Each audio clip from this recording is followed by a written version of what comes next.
मैं शायद इतना भी न सोचता। मैं समझ सकता हूँ, अगर मैं अंधेरों में रहना पसंद करता और मैं एक बुराई का घर बन जाता और सब कुछ लुटा देता, अपने पास कुछ न रखता, फिर भी तुम मुझे अच्छा तो नहीं कहते। पर मैं एक चीज़ तुम्हें बताना चाहता हूँ। मैंने देखा है मैंने कई घरों की स्टडी की है। क्या स्टडी होती है?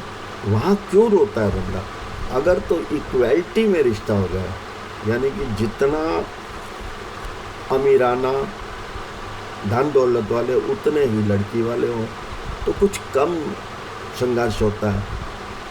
जहाँ एक कलड़ा बिल्कुल गिरा हुआ हो, जिसकी तमन्नाएं हो, वो अपने आप को, जब वो उठता है तो अपने आप को खुदा समझता है। क्यों खुदा समझता है? मैं बताता हूँ आपको। देखिए, मैंने देखा है कि एक आदमी जो दिन भर कहीं ट्यूशनें पढ़ा रहा है, कहीं हलवाई की दुकान पे बैठा हुआ, कहीं पान की दुकान पे खड़ा हुआ, और उसको 2-4 रुपये जो मिलते हैं, 40 गज के मकान में 40 बंदों का परिवार कट रहा है, थोड़ा थोड़ा सब लेके आते हैं। अब बताइए, उसके घर में अगर एक शादी बन के आती है लड़की, वो 3 लाख रुपया लेती है। 3 लाख यानी कि एक साल के 12 36 लाख, और 10 साल के कितने, आप अंदाज़ा लगाइए कितना हो जाएगा। तो उनके घर कारें, फ्लैट, ये सब आना शुरू हो जाता है। और लड़की वाला जो परिवार होता है वो गरीब ही रहता है, क्योंकि उसने सारा खर्चा तो अपना लड़की की एजुकेशन पे लगाया। मैं आपके सामने एक एग्ज़ाम्पल रखता हूँ। एक ही कॉलेज में पढ़ रहे हैं, लड़का भी पढ़ रही है और लड़की भी पढ़ रही है। अब उनके आपस में कुछ संबंध होते हैं, मिलना जुलना होता है, एक ही क्लास होती है, तो ठीक है। जब उनकी पढ़ाई ओवर हो जाती है तो घर पे आते हैं नौकरी के लिए। तो अच्छी पढ़ाई होती है तो नौकरी उनकी एकदम लग जाती है 3-3.5 लाख रुपए में। लगाइए 33 लाख रुपए महीना, 33 उसके 33 के 46-66 लाख रुपए उनके घर में चला जाता है, लड़के वालों में घर में। अरे गरीबी कहाँ रहेगी उनकी? जो लड़की का घर होता है वो तो अपना मकान भी बेच चुका होता है, वो तो बेचारा पता नहीं कैसे गुजारा करके वो पढ़ाता है, हॉस्टल में रखता है। उसको क्या मिला?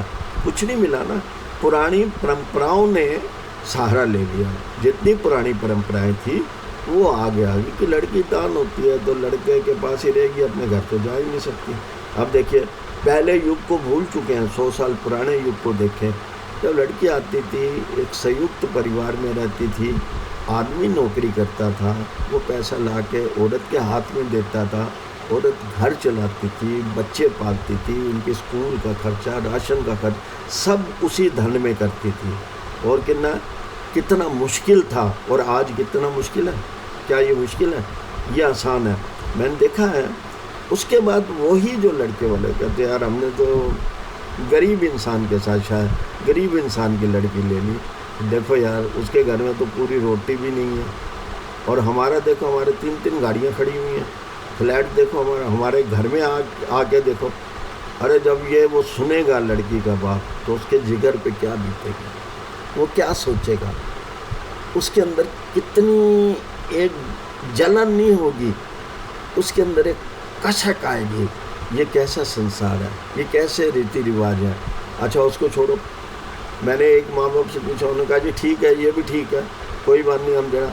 अब सवाल यह है कि वो कहता है जो 66 लाख रुपया आया है इनके घर में, अगर मेरी लड़की और लड़का मिलकर अपना घर बनाते, हम भी कभी उनके नहीं, ऐसा नहीं। लड़का अपने भाइयों को दे रहा है, अपनी माँ को दे रहा है, अपने बाप का घर बना रहा है, और अपना वो लड़की का वही 2 के 2 4 पैसे वहीं चल रहा। अब बताइए, वो नौकरी करके आती है, 4 बातें भी सुनती है, हो सके उसे बर्तन भी मांजने पड़ते हैं। चलो ये ठीक है कि एक धुलाई शुलाई की मशीन ले ली, कपड़े भी धोने पड़ते हैं, कौन सा काम नहीं करना पड़ता।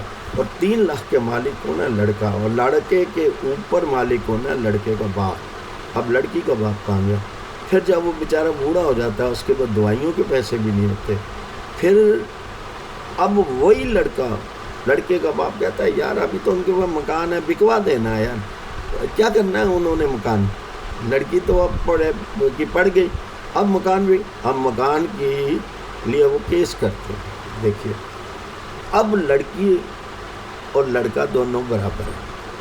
अब पिछली बातें भूल गए, अब बराबरी का हक है, लड़का दहेज भी ले जाए, बाकी भी ले जाए, और फिर लास्ट में आके ये मकान तो हमें दे दो, अपनी लड़की को दे दो। अगर एक लड़की आज के टाइम, जैसे एक बच्चा होना चाहिए, आपकी लड़की की तो वारिस है ही है।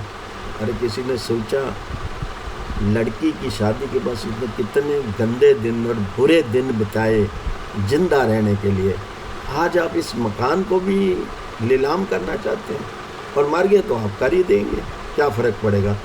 कभी भी लड़के के माँ बाप ने सोचा है कि हमने भी मरना है, हमें भी मौत आनी है, हम भी इस सृष्टि से चले जाएंगे, फिर उनके घर 2 लड़कियां नीचे का ले जाएगा। अरे यार ऐसी ऐसी गंदी स्टोरियां मैंने अध्ययन किए हैं समाज में से, मैं क्या लिखूं, मैं लिखने के काबिल ही नहीं हूँ, किसी को कहेंगे तो बुरा लगेगा। ऐसी ऐसी स्टोरियां हैं कि लड़के का, कई जगह लड़के का दिमाग बहुत अच्छा होता है, वो कहता है ठीक है आपने पाल दिया, मैं आपके साथ फ़र्ज निभाऊंगा, जो फ़र्ज है फ़र्ज पूरे करूँगा, फ़र्जों से मैं पीछे नहीं हटूँगा, फ़र्ज पूरे करूँ। ये बहुत अच्छी बात है, जितने फ़र्ज हैं उसको पूरा करो, ये कभी नहीं कहा जाता। अब मैं अपनी बात बताता हूँ, मैं ज़मीन पर लिखता था, चल नहीं सकता था, जब मैं बैंक में लगा, मेरा अच्छा ओहदा बन गया, तो बाप ये चाहते थे कि यार मैरिज ना हो, अगर ये घर पे रह जाए तो सारा पैसा घर पे आएगा। मेरे फ्रेंड नहीं चाहते थे, मैं फ्रेंड्स के साथ चलता था, बातचीत करता था, ये नहीं है कि तो अब बताइए वहाँ कहाँ रह गया। अब मैं भाइयों को देना शुरू कर दूँ अपनी सैलरी, या शादी करके अपने बच्चे पालूँ, या माँ बाप का जितना फर्ज था मैंने पूरा। अगर मेरे भाई माँ बाप को 500 रुपये मंथली देते थे तो मैं 1500 रुपये देता था, पर माँ बाप बोलते नहीं थे, कि वो बुराई कर चुके थे कि ये इसकी शादी ना हो तो बैठा रहे। ये ज़िंदगी है। फिर भी मैं आगे आपको थोड़ी ज़िंदगी के बारे में बताऊँ।